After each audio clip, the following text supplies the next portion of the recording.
बघा विद्यार्थ्यांनो, आज आपण शिकत आहोत ज्या संख्येच्या एकक स्थानी 5 हे अंक असते त्याचे आपण वर्ग कसे काढत आहोत त्याची आपण आज ट्रिक शिकणार आहोत. तर सर्वात पहिले बघा 5 आहे. 5 चा स्क्वेअर किती होणार? 25. 25 च्या समोर किती शून्य आहे? ठीक आहे. शून्याच्या समोर संख्या काय येणार आहे? 1. 1 गुणिले शून्य किती होतो? शून्य. ठीक आहे.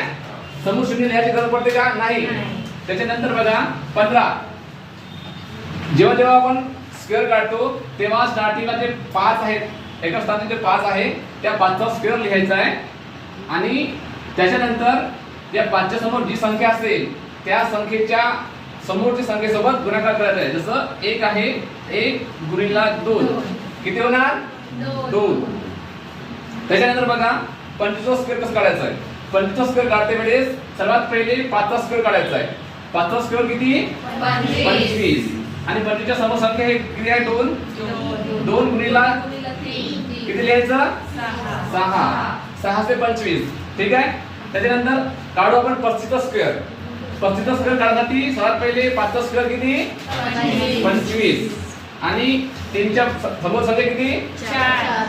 3 गुणिले किती होणार? 12. बरोबर. त्याच्यानंतर 45.